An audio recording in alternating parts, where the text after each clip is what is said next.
বন্ধ কারখানা চালুর পরিকল্পনায় রোড শো আয়োজনের সিদ্ধান্ত সরকারের, চলতি মাসে প্রস্তুতি শেষ করার নির্দেশ। আবাসিকে ৭৫ ইউনিট পর্যন্ত বিদ্যুতের দাম বাড়তি প্রত্যাহার। মূল্য বৃদ্ধিতে জামায়াতের বিক্ষোভ, দাম না বাড়িয়ে লুটপাট বন্ধের আহ্বান। ৮ দিন হাসপাতালকে কারণ দর্শানোর নোটিশ স্বাস্থ্য অধিদপ্তরের, ৭২ ঘন্টার মধ্যে জবাব না দিলে লাইসেন্স বাতিল। এবং ৪১ জেলায় বইছে মৃদু থেকে মাঝারি তাপপ্রবাহ, থাকবে আরও ২-১ দিন বলছে আবহাওয়া দপ্তর। বিপর্যস্ত জনজীবন।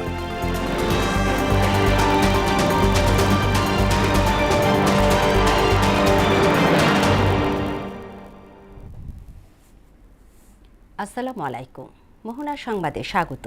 শুনছিলেন শিরোনাম, পুরো সংবাদে আপনাদের সঙ্গে আছি তাবশির আলিজা। বন্ধ ও অলাভজনক সরকারি কারখানাগুলোতে দেশি বিদেশি বিনিয়োগ আকৃষ্ট করতে শিগগিরই দেশ জুড়ে রোড শো আয়োজনের উদ্যোগ নিচ্ছে সরকার। এর অংশ হিসেবে চলতি মাসের মধ্যেই প্রয়োজনীয় প্রস্তুতি শেষ করার নির্দেশ দেওয়া হয়েছে। বৃহস্পতিবার বাংলাদেশ সচিবালয়ে মন্ত্রিপরিষদ বিভাগের অধীনে প্রধানমন্ত্রীর কার্যালয়, শিল্প মন্ত্রণালয়ের আওতাধীন বন্ধ কারখানা চালু ও ব্যবস্থাপনা বিষয়ক এক সভায় এই সিদ্ধান্ত নেওয়া হয়। সভায় সভাপতিত্ব করেন প্রধানমন্ত্রী তারেক রহমান। বৈঠকে সরকারি কারখানাগুলোর বর্তমান অবস্থা পর্যালোচনা ও পুনরায় চালুর সম্ভাবনায় এবং অলাভজনক প্রতিষ্ঠানগুলোকে লাভজনক করার কৌশল নিয়ে আলোচনা হয়।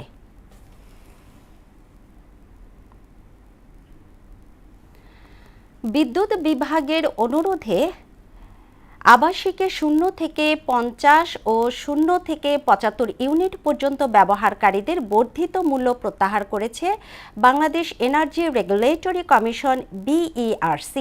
এক বিজ্ঞপ্তিতে আবাসিকে 75 ইউনিট পর্যন্ত বিদ্যুতের বাড়তি দাম প্রত্যাহারের বিষয়টি জানানো হয়েছে। এর আগে বুধবার পাইকারি ও খুচরা পর্যায়ে বিদ্যুতের নতুন দাম ঘোষণা করে বাংলাদেশ BERC, যেখানে আবাসিক গ্রাহকদের প্রতি ইউনিট বিদ্যুতের দাম 4 টাকা 63 পয়সা থেকে বাড়িয়ে 5 টাকা 32 পয়সা নির্ধারণ করা হয়।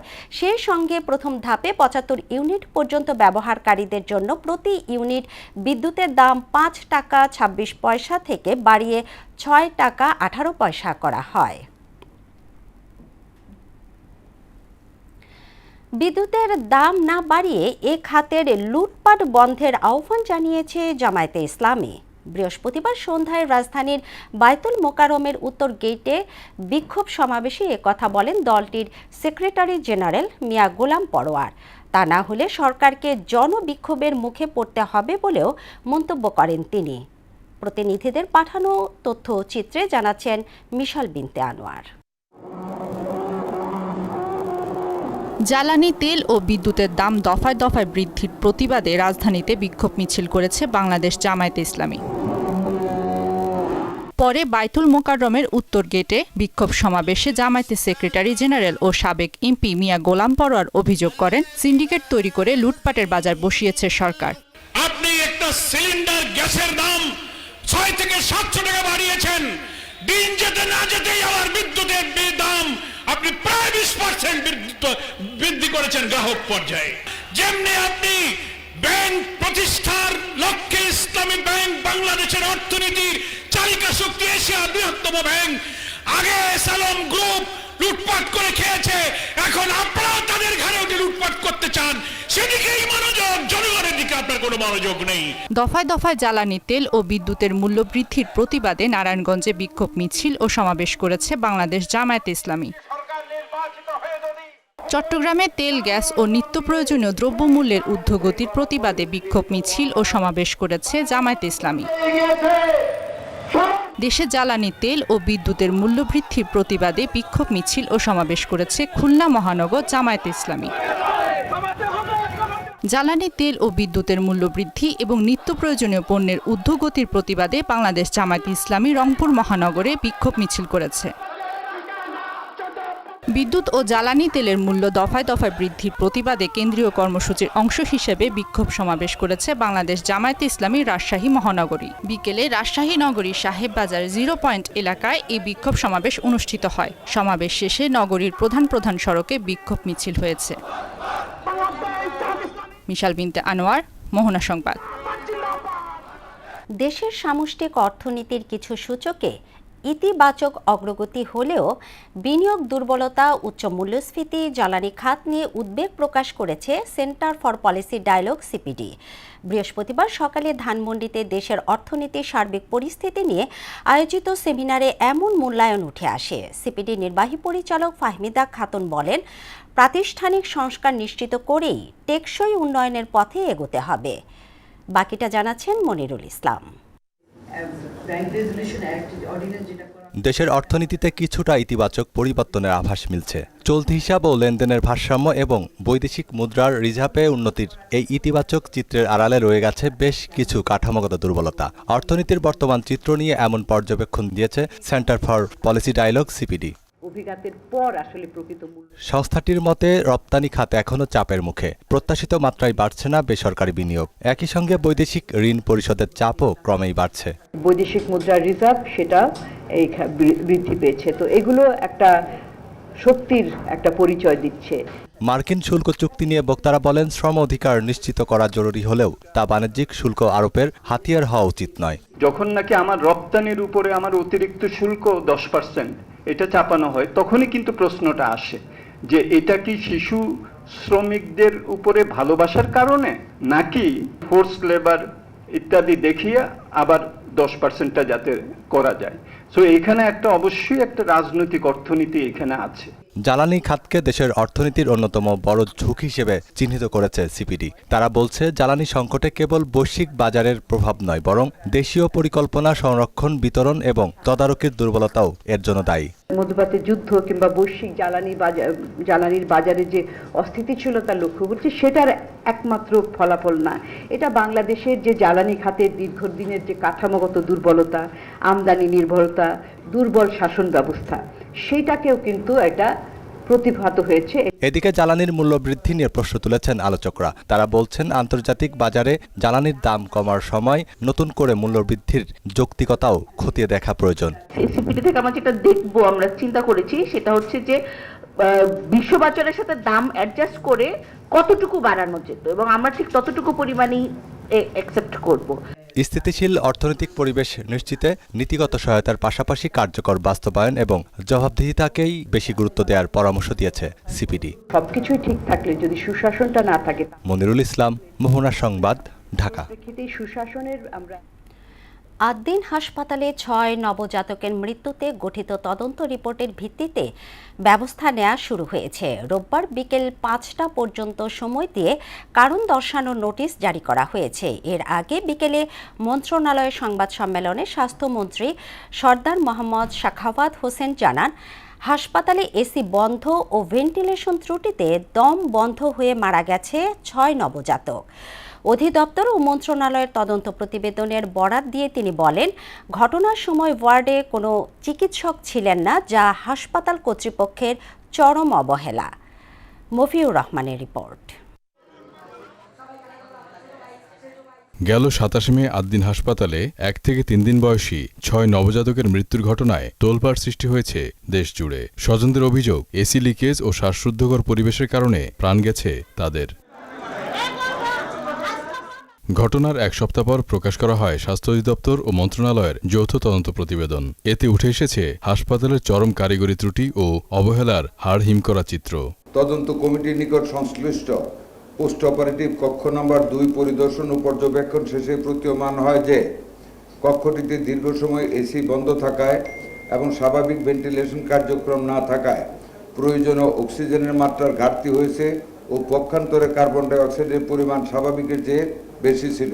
প্রতিবেদনে বলা হয়েছে, ওই সময় ওয়ার্ডে চিকিৎসকের উপস্থিতি ছিল না। নার্স ও হাসপাতাল কর্তৃপক্ষের এই দায়িত্বহীনতাকে শতভাগ অবহেলা হিসেবে চিহ্নিত করেছে তদন্ত কমিটি। মন্ত্রী বলেন, এটা ফৌজদারি অপরাধ হিসেবে গণ্য হয়েছে। ময়না তদন্ত না হওয়ায় বিচারে কোনো প্রভাব পড়বে না বলেও জানান মন্ত্রী। দায়িত্বরত সেবিকাদের দায়িত্বে চরম অবহেলা ও অসহযোগিতা ছিল নবজাতকের আকস্মিক শারীরিক অবনতিশীল অবস্থায় হাসপাতালে সক্রিয় ইমার্জেন্সি মেডিকেল রেসপন্স ছিল না, অভিভাবকদের আহ্বানে সাড়া না দিয়ে সংশ্লিষ্ট নার্স কোনো চিকিৎসককে বিষয়টি অবহিত না করে কালক্ষেপণ করতে থাকে, এমনকি নবজাতকদের মৃত্যু রোধে প্রয়োজনীয় উপযুক্ত যথাযথ চিকিৎসার ব্যবস্থাও করা হয়নি। পোস্ট অপারেটিভ ওয়ার্ড 2-এ ভর্তি রোগীদের দেখাশোনার জন্য কোনো চিকিৎসক ছিল না। রমনা থানায় দায়ের করা মামলার পাশাপাশি এবার সরকারি তদন্ত অবহেলা প্রমাণিত হওয়ায় আদ্দিন হাসপাতাল কর্তৃপক্ষের ওপর আইনি চাপ আরও বাড়ল। দেশের কোথাও এমন অবহেলার প্রমাণ পাওয়া গেলে কঠোর ব্যবস্থা নেওয়ার হুঁশিয়ারও দেন স্বাস্থ্যমন্ত্রী। কঠিনভাবে এটা নিয়ে অগ্রসর হচ্ছে, যে তড়িৎ গতিতে যাচ্ছি, আপনাদেরও সহযোগিতা আছে। আমার দৃঢ় বিশ্বাস পরবর্তীতে আমরা যেই কার্যক্রম গ্রহণ করতে যাচ্ছি, যেভাবে প্রত্যেকটা হাসপাতাল পরিদর্শনের জন্য আমরা চিন্তা ভাবনা করে স্থির করেছি, আর যেই আইনানুগ ব্যবস্থা গ্রহণ করতে যাচ্ছি, আমার দৃঢ় বিশ্বাস এই ধরনের সাহস আর কেউ পাবে না। এদিকে আদ্দিন হাসপাতালে 6 শিশু মৃত্যুর ঘটনায় স্বাস্থ্য অধিদপ্তর গঠিত তদন্ত কমিটির ভিত্তিতে ব্যবস্থা নেওয়া শুরু হয়েছে। 72 ঘণ্টা অর্থাৎ রোববার বিকেল 5টা পর্যন্ত সময় দিয়ে কারণ দর্শানোর নোটিশ জারি করা হয়েছে। হাসপাতাল গেটে তা ঝুলানোর ব্যবস্থাও নেওয়া হয়েছে। মফির রহমান, মোহনা সংবাদ, ঢাকা। আসন্ন বাজেটে শিক্ষা খাতে সর্বোচ্চ বরাদ্দ দেয়া হবে বলে জানিয়েছেন শিক্ষামন্ত্রী আ.ন.ম এহসানুল হক মিলন। এর পরিমাণ হবে 1,23,000 কোটি টাকা বলে উল্লেখ করেন তিনি। বৃহস্পতিবার সকালে সচিবালয়ে প্রধানমন্ত্রী তারেক রহমানের সঙ্গে সাক্ষাৎ শেষে এসব কথা বলেন তিনি। এ সময় তিনি আরও জানান, এবারের বাজেটে জিডিপির 2% বরাদ্দের আশ্বাস দিয়েছেন প্রধানমন্ত্রী। এছাড়া প্রধানমন্ত্রীর সঙ্গে সাক্ষাৎ করেন ইউএনডিপির বাংলাদেশের আবাসিক প্রতিনিধি স্টেফান লিলার। তানজিদ ভুঁইয়ার প্রতিবেদন। প্রধানমন্ত্রী তারেক রহমানের সঙ্গে সৌজন্য সাক্ষাৎ করেন জাতিসংঘ উন্নয়ন কর্মসূচি ইউএনডিপির বাংলাদেশের আবাসিক প্রতিনিধি স্টেফান লিলার। সকালে সচিবালয়ে প্রধানমন্ত্রীর সঙ্গে সাক্ষাৎ করেন তিনি। বৈঠকে উন্নয়ন সহযোগিতার ক্ষেত্রে দুই পক্ষের মধ্যে আলোচনা হয়। পরে সচিবালয়ে প্রধানমন্ত্রীর সঙ্গে সাক্ষাৎ করেন শিক্ষামন্ত্রী আ.ন.ম এহসানুল হক মিলন। পরে গণমাধ্যমের সঙ্গে কথা বলেন তিনি। আমরা কি করছি এ সময় তিনি জানান, আসন্ন বাজেটে সর্বোচ্চ বরাদ্দ দেওয়া হবে শিক্ষা খাতে। এর পরিমাণ 1,23,000 কোটি টাকা বলেও উল্লেখ করেন তিনি। মন্ত্রী আরও জানান, এবারের বাজেটে জিডিপির 3.5% বরাদ্দ চেয়েছিল শিক্ষা মন্ত্রণালয়। আমরা চেয়েছিলাম 3.5, তিনি বলেছেন আস্তে আস্তে আপনার প্রজেক্ট তৈরি করেন, এবং সেই জায়গায় তিনি সবচেয়ে বেশি অগ্রণী ভূমিকা দিচ্ছেন শিক্ষক টিচার ট্রেনিং এবং শিক্ষার মান উন্নয়ন কিভাবে হবে এবং কারিগরি শিক্ষাকে কিভাবে আমরা দক্ষ মানব শক্তি তৈরি করব।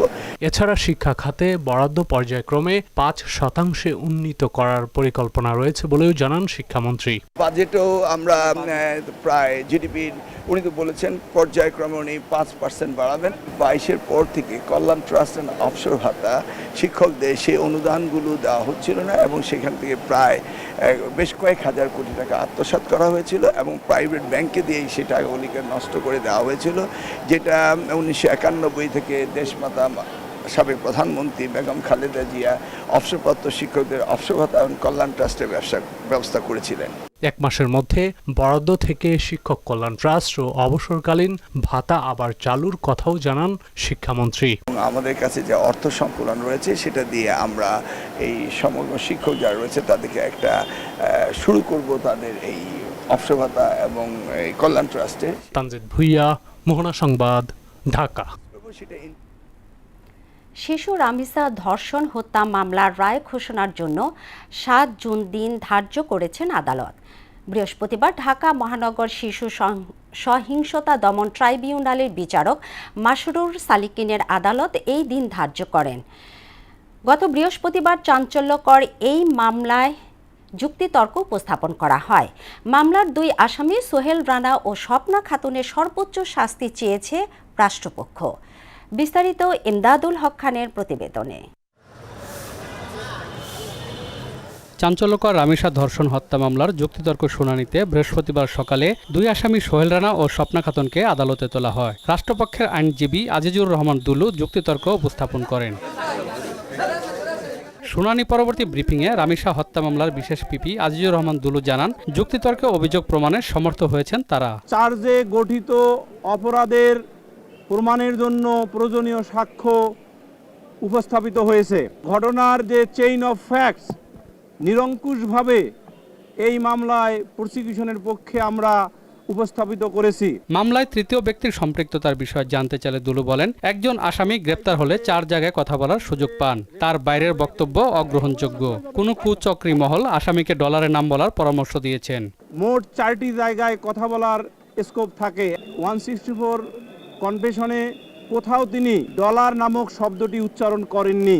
সকল ইনক্রিমিনেটিং এভিডেন্স পড়ে শোনানোর সময় আসামি যে ডলার শব্দটি ব্যক্তি হিসাবে বলেছে, এটা হয়তো জেলখানায় থাকার কারণে কোনো কুচক্র বা কুচক্রী ব্যক্তি যিনি জেলখানায় তাকে বুদ্ধি দিয়েছেন সেটা দিতে পারেন এবং তার ফলে এটা বলতে পারেন। উভয় পক্ষের শুনানি শেষে আদালত রোববার মামলা রায়ের জন্য দিন ধার্য করেন। সেখানে আসামিদের সর্বোচ্চ শাস্তির আশা জানায় রাষ্ট্রপক্ষ।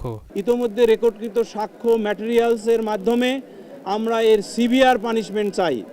সিভিয়ার পানিশমেন্ট হলো মৃত্যুদণ্ড চাই। এদিকে রাষ্ট্রনিযুক্ত আসামিদের আইনজীবী বলেন, আসামিরা দোষ স্বীকার করে ক্ষমা চেয়েছেন, সেজন্য সোহেলের যাবজ্জীবন ও স্বপ্নার 7 বছর সাজা চেয়েছেন তিনি। গতকালকে বিজ্ঞ আদালতে সে বলেছে সে দোষী, সে মাপ চায়, তার মানে সে অপরাধী। তা আমি বলেছি তাকে যাবজ্জীবন কারাদণ্ড দেওয়া হোক এবং তার যে স্ত্রী স্বপ্না আক্তার গুমের বিষয়ে সহায়তা প্রদান করেছে, আমি বলেছি তাকে সংশ্লিষ্ট আইনে যে সর্বোচ্চ সাজা আছে 7 বছর, সেই বিধান অনুযায়ী তাকে 7 বছর কারাদণ্ড দেওয়া হোক। মামলার বিচার কাজ দ্রুত শেষ করতে আসামিদের পক্ষে রাষ্ট্রই তাকে নিয়োগ দিয়েছে বলে জানান আইনজীবী মুশা কালিমুল্লাহ। ফৌজদারি বিচার ব্যবস্থায় বলা আছে আসামি যদি আইনজীবী না থাকে তাহলে সরকারকে একজন আইনজীবী দিতে হবে। সেই হিসাবে বাংলাদেশ সরকার আমাকে এই আসামিদের পক্ষে আত্মপক্ষ সমর্থনমূলক কোনো যদি বক্তব্য থাকে আসামিদের, সেটা বিজ্ঞ আদালতে উপস্থাপন করার জন্য আমাকে নিয়োগ প্রদান করে। এমদাদুল হক খান, মোহনা সংবাদ, ঢাকা।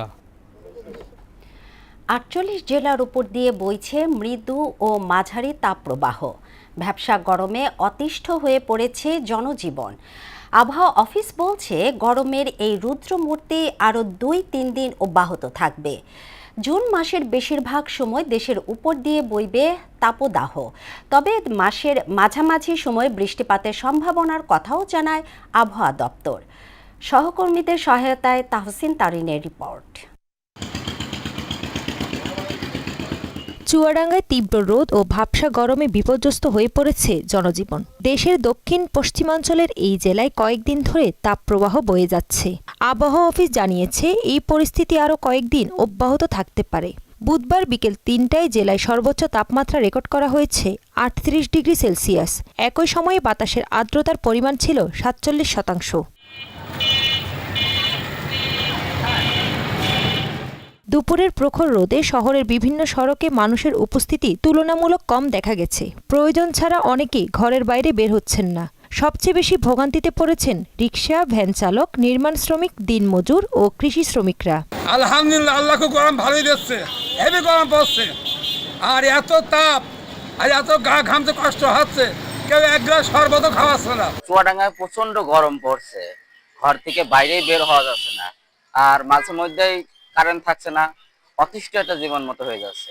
আবহাওয়া অফিস বলছে ভাবসা গরমে এই অস্বস্তিকর পরিস্থিতি আরও কিছুদিন অব্যাহত থাকবে।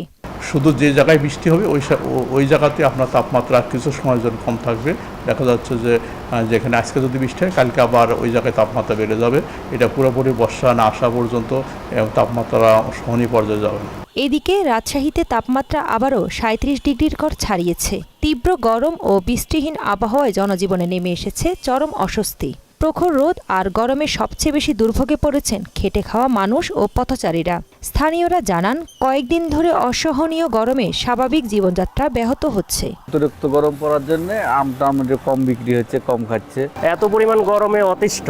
আমি যে গাড়িতে উঠবো, গাড়ি পর্যন্ত যাব, স্টেশন পর্যন্ত যাব, সেটাও আমার জন্য দুরূহ হয়ে পড়েছে। গরম, লোকজন কম বের হচ্ছে, দুপুরে আর লোক নাই। বৃহস্পতিবার সকাল 9টা থেকে পরবর্তী 24 ঘন্টার পূর্বাভাসে বলা হয়েছে, রংপুর, ময়মনসিংহ, চট্টগ্রাম ও সিলেট বিভাগের কিছু কিছু জায়গায় অস্থায়ীভাবে দমকা বা ঝড়ো হাওয়া বয়ে যেতে পারে। তাহসিন তারিন, মোহনা সংবাদ। এবার ঈদুল আজহায় 93,67,418টি পশু কুরবানি হয়েছে বলে জানিয়েছেন মৎস্য ও প্রাণী সম্পদ প্রতিমন্ত্রী সুলতান সালাউদ্দিন টুকু। বৃহস্পতিবার সচিবালয়ে সংবাদ সম্মেলনে তিনি জানান, গরু ও মহিষ 48,64,158টি এবং 45,02,233টি ছাগল ভেড়া কুরবানি হয়েছে। অন্যান্য পশু কোরবানি হয়েছে 1,027টি। এবছর চাহিদা ছিল 1,06,334টি আর প্রাপ্যতা ছিল 1,23,33,840টি।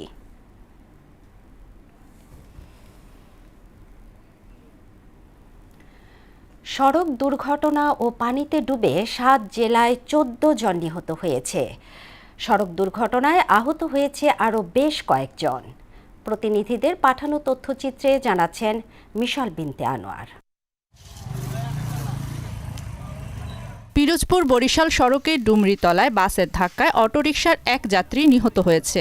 এ সময় আহত হয়েছেন 3 জন। নাটোরের বনপাড়া হাটিকুমরুল মহাসড়কে রয়না তেল পাম্প এলাকায় ট্রাক এবং মাইক্রোবাসের সংঘর্ষে 2 শিশুর মৃত্যু হয়েছে, আহত হয়েছেন 2 জন। গাজীপুরে ঢাকা ময়মনসিংহ মহাসড়কে বাসন এলাকায় বাসের সঙ্গে অটোরিকশার সংঘর্ষে 2 জন নিহত হয়েছে। এ ঘটনায় আহত হয়েছেন আরও 2 জন। বিনিময় বাস, এই বাসটি সামনে একটা অটো ছিল, যে অটোর উপর দিয়ে একবারে উঠেই যায়, একেবারে মানে উঠে যায় এবং স্পটেই 2 জন মারা যায়। মেহেরপুর কুষ্টিয়া সড়কে ইজি বাইক ও ট্রাকের মুখোমুখি সংঘর্ষে শিশুসহ 3 জন নিহত হয়েছে, আহত হয়েছে 2 জন। বৃহস্পতিবার দুপুরে গাংনী উপজেলার অলিনগরে এই দুর্ঘটনাটি ঘটে। এদিকে শরীয়তপুরের 6গাঁও ইউনিয়নে দক্ষিণ পাপড়াইলে পানিতে ডুবে মামাতো ভাই ও ফুফাতো ভাইয়ের মৃত্যু হয়েছে। ব্রাহ্মণবাড়িয়ার কসবা উপজেলার কামালপুরে পুকুরে ডুবে সিজান ও রুমা নামে 2 শিশুর মৃত্যু হয়। স্থানীয়রা জানান, দুপুরে শিশু দুটি খেলাধুলার এক পর্যায়ে পুকুরে পড়ে এই মর্মান্তিক ঘটনাটি ঘটে। অন্যদিকে দিনাজপুরের বিরলে পানিতে ডুবে এক শিশুর মৃত্যু হয়েছে। মিশাল বিনতে আনোয়ার, মোহনা সংবাদ। সারা দেশে বজ্রপাতে 13 জন নিহত হয়েছেন। চাঁপাইনবাবগঞ্জের 3 উপজেলায় বজ্রপাতে 3 নারীসহ 5 জনের মৃত্যু হয়েছে। এর মধ্যে শিবগঞ্জ উপজেলাতেই মারা গেছেন 3 জন। 3 জনই বৃষ্টির মধ্যে বাগানে আম কুড়াতে গিয়ে বজ্রাঘাতে মারা গেছেন। এদিকে নাচল উপজেলার লাহপাড়ায় মাঠে ঘাস কাটা শেষে বাড়ি ফেরার সময় মারা যান এক মহিলা। নিহত প্রত্যেক পরিবারকে তাৎক্ষণিকভাবে 25,000 টাকা করে অর্থ সহায়তা দেওয়া হয়েছে। এছাড়াও ময়মনসিংহের মুক্তাগাছা এবং গফরগাঁওয়ে বজ্রাঘাতে 2 জনের মৃত্যু হয়েছে। সারা দেশে 24 ঘন্টায় হাম ও উপসর্গে 4 জনের মৃত্যু হয়েছে। এ সময় আক্রান্ত হয়েছেন 1,205 জন। বৃহস্পতিবার স্বাস্থ্য অধিদপ্তরের প্রতিবেদনে এ তথ্য জানানো হয়েছে। স্বাস্থ্য অধিদপ্তর জানিয়েছে, উপসর্গে সিলেট, ময়মনসিংহ ও রংপুর বিভাগে 1 জন করে 3 জনের মৃত্যু হয়েছে এবং ঢাকা বিভাগে 1 জনের মৃত্যু হয়েছে। 15 মার্চ থেকে এ পর্যন্ত হামে 605 জনের মৃত্যু হয়েছে। দর্শনার্থীদের জন্য BAWM-8 এবং E7 Pro নামের 2টি অত্যাধুনিক ইলেকট্রনিক ভেহিকেল উন্মোচন করেছে আকিজ ভেঞ্চার গ্রুপের অঙ্গ প্রতিষ্ঠান এরিয়াল। পরিবেশ বান্ধব ও বুদ্ধিমত্তা সম্পন্ন এই ইলেকট্রনিক ভেহিকেল দেশের পরিবহন খাতকে এক নতুন উচ্চতায় নিয়ে যাবে বলে আশা জানায় প্রতিষ্ঠানটি। আকিজ ভেঞ্চার গ্রুপের চেয়ারম্যান শেখ শামীম উদ্দিনের মাতা মনোয়ারা বেগম আকিজ ভেঞ্চার ঈদ ফেস্ট 2026-এর উদ্বোধন করেন। আকিজ ভেঞ্চার গ্রুপের চেয়ারম্যান জানান, BAWM-8 এবং E7 Pro কেবল 2টি গাড়িই নয়, বরং এটি বাংলাদেশের অটোমোবাইল খাতের জন্য এক উজ্জ্বল দৃষ্টান্ত।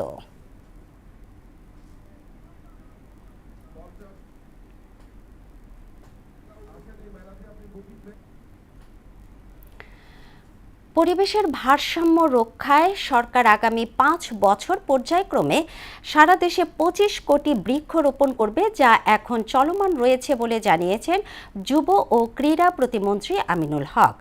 পরিবেশ ও জীববৈচিত্র্য রক্ষায় খাল খনন করে দুই পাশে সৌন্দর্য বর্ধন সহ হাঁটার ব্যবস্থা করা হবে বলেও জানান তিনি। বৃহস্পতিবার সকালে রাজধানীর রূপনগরে বিশ্ব পরিবেশ দিবস উপলক্ষে আয়োজিত র্যালিতে প্রতিমন্ত্রী জানান, ঢাকার 2 সিটি কর্পোরেশনের খালগুলো উদ্ধারের পাশাপাশি পরিষ্কার পরিচ্ছন্ন করার উদ্যোগ গ্রহণ করা হয়েছে। আরও জানাচ্ছেন হুমায়ুন কবির। বিশ্ব পরিবেশ দিবস উপলক্ষে জনসচেতনতা বাড়াতে ডিএমপির মিরপুর বিভাগের পুলিশের সমন্বয়ে ইস্টার্ন হাউজিং থেকে শুরু হওয়া বর্ণাঢ্য র্যালিতে অংশ নেন পল্লবী রূপনগর থানা বিএনপি ও অঙ্গ সংগঠনের নেতাকর্মীরা। এতে প্রধান অতিথি হিসেবে যোগ দেন যুব ক্রীড়া প্রতিমন্ত্রী আমিনুল হক। র্যালিটি বিভিন্ন সড়ক প্রদক্ষিণ করে Pallabi Majidul Islam model high school and college মাঠে গিয়ে শেষ হয়। সেখানে গাছের চারা রোপণ করেন প্রতিমন্ত্রী আমিনুল হক। এর আগে রূপনগর সরকারি প্রাথমিক স্কুল মাঠেও নিম গাছের চারা রোপণ করেন তিনি।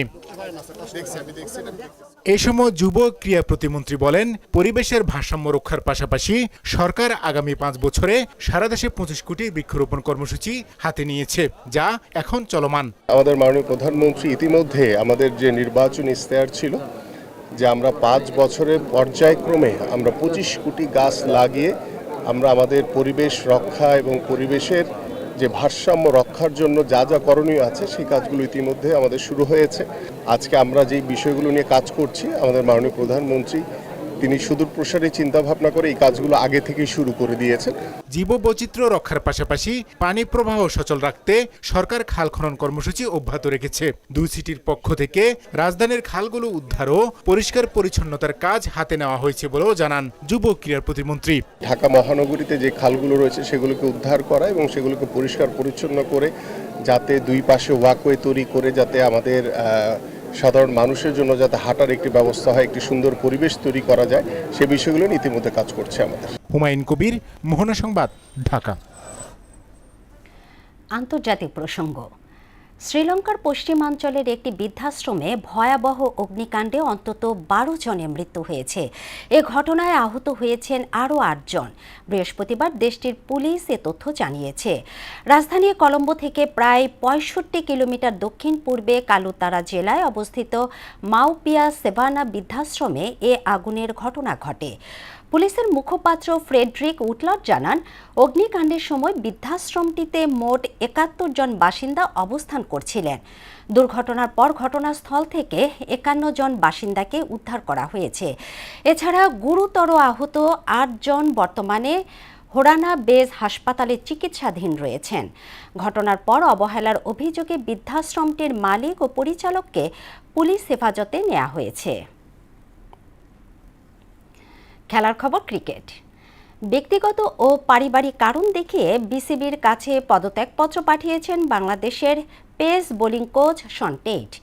2027 ওয়ানডে বিশ্বকাপ পর্যন্ত বিসিবির কাছে সঙ্গে চুক্তি ছিল টেইটের, কিন্তু আগে ভাগেই পদত্যাগ করে বিদায় নিচ্ছেন তিনি। তার জায়গায় আসন্ন অস্ট্রেলিয়া সিরিজে পেস বোলিং কোচ হিসেবে দায়িত্ব নিয়েছেন তালহা জুবায়ের। এর আগে দেশের ক্রিকেটে দীর্ঘদিন ধরে কোচিং কার্যক্রমের সঙ্গে যুক্ত আছেন তিনি। এদিকে বাংলাদেশ ও অস্ট্রেলিয়ার মধ্যকার বহুল প্রতীক্ষিত ওয়ানডে সিরিজকে সামনে রেখে টিকিট বিক্রির ঘোষণা দিয়েছে বিসিবি। অনলাইনের মাধ্যমে ম্যাচের টিকিট সংগ্রহ করতে পারবেন দর্শকরা। বিসিবি সংশ্লিষ্ট সাম্প্রতিক পরিস্থিতি ও উন্নয়ন পর্যালোচনায় বাংলাদেশ সফর করেছে আইসিসি নিয়োগ করা 2 সদস্যের প্রতিনিধি দল। প্রতিনিধি দলে ছিলেন আইসিসি বোর্ড পরিচালক ডক্টর মোহাম্মদ এএস মুসাজি এবং তভেঙ্গাওয়া মুখহলানি। সফরকালে বিসিবি সংশ্লিষ্ট বিভিন্ন অংশীজনের সঙ্গে বৈঠক করেন এবং চলমান পরিস্থিতি সম্পর্কে তথ্য সংগ্রহ করেন তারা। এক বিবৃতিতে আইসিসি জানিয়েছে, বিসিবি সংশ্লিষ্ট বিভিন্ন উন্নয়নমূলক কর্মকাণ্ড পর্যালোচনা এবং স্টেক হোল্ডারদের সঙ্গে মতবিনিময় করতেই প্রতিনিধি দল পাঠিয়েছিল আইসিসি। এ বিষয়ে যে কোনো গণমাধ্যম প্রতিবেদন, মন্তব্য বা দাবি সম্পূর্ণ অনুমান নির্ভর এবং তা আইসিসির অবস্থানের প্রতিনিধিত্ব করে না। শেষ করছি মোহনা সংবাদ, তবে যাবার আগে শিরোনামগুলো আরও একবার।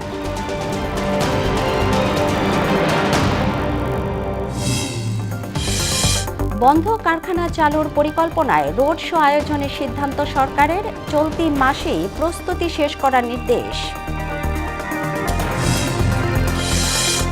আবাসিকে 75 ইউনিট পর্যন্ত বিদ্যুতের বাড়তি দাম প্রত্যাহার, মূল্য বৃদ্ধিতে জামায়াতের বিক্ষোভ, দাম না বাড়িয়ে লুটপাট বন্ধের আহ্বান। আদিল হাসপাতালকে কারণ দর্শানোর নোটিশ স্বাস্থ্য অধিদপ্তরের, 72 ঘন্টার মধ্যে জবাব না দিলে লাইসেন্স বাতিল। এবং 41 জেলায় বইছে মৃদু থেকে মাঝারি তাপ প্রবাহ, থাকবে আরও 2-1 দিন বলছে আবহাওয়া দপ্তর, বিপর্যস্ত জনজীবন।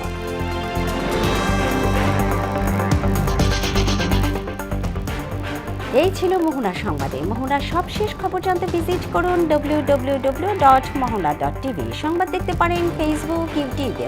এতক্ষণ সঙ্গে থাকার জন্য ধন্যবাদ সবাইকে।